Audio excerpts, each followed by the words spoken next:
Selamat pagi, Bu Dewi dan teman-teman.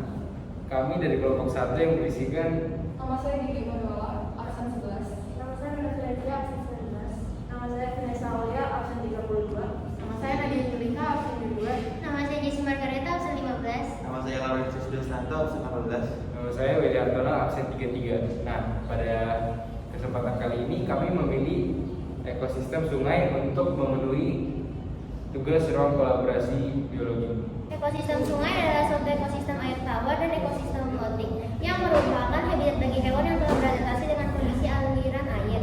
Ekosistem sungai meliputi sepanjang aliran sungai, yakni hulu sungai, badan sungai, hilir sungai, dan muara sungai di Indonesia. Contohnya adalah Sungai Mahakam dan Sungai Bengawan Solo. Selanjutnya ada ciri-ciri ekosistem sungai. Yang pertama, air mengalir dari hulu ke hilir dan bermuara ke laut. Yang kedua, tumbuhan dan hewan yang hidup di dalam sungai sudah beradaptasi dengan kondisi sungai secara terus-menerus.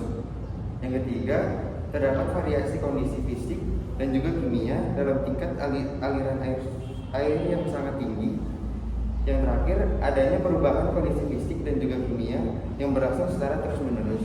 Nah, untuk alat dan bahannya itu ada akuarium sebagai wadah ekosistem sungainya, batu atau kerikil, plastisin sebagai tanaman teratai dan tanah, ada hewan mainan untuk hewan daratnya, ada tanaman hias sebagai biota sungai, ada ikan besar, ikan kecil, dan alatnya itu filter gantung. Nah, selanjutnya kita masuk ke rantai makanan. Nah, jadi dalam air itu terdapat plankton sebagai produsen, lalu ikan kecil yang memakan plankton tersebut, lalu ikan besar memakan ikan kecil, dan lalu ikan besar dimakan oleh buaya. Nah, selanjutnya di daratan itu ada rumput sebagai produsen yang akan dimakan oleh kuda Nil, dan akhirnya kuda Nil dimakan oleh buaya.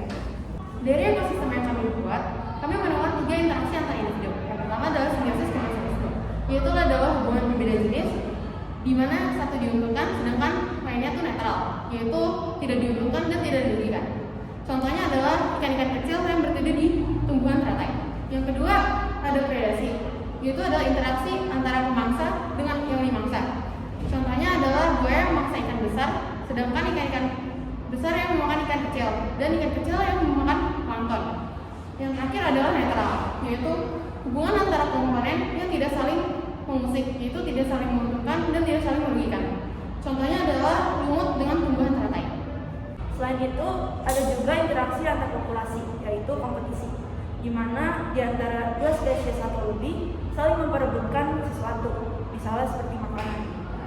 Nah, di dalam ekosistem air tawar ini, contoh dari kompetisi yaitu terjadi pada ikan nila dan ikan gurame yang saling memperebutkan makanan mereka, yaitu lumut. Sekarang masuk ke bagian perubahan lingkungan. Seperti yang kita ketahui, di sungai itu ada banyak banget limbah, ada banyak sampah gitu. Nah, limbah dan sampah di sungai dapat kita kurangi.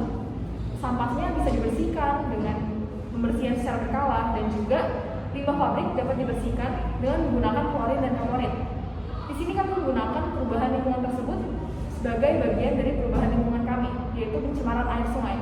Sekarang kami menggunakan sampah plastik sebagai perumpamaan dari plastik-plastik di sungai, dan juga betadin sebagai perumpamaan dari limbah.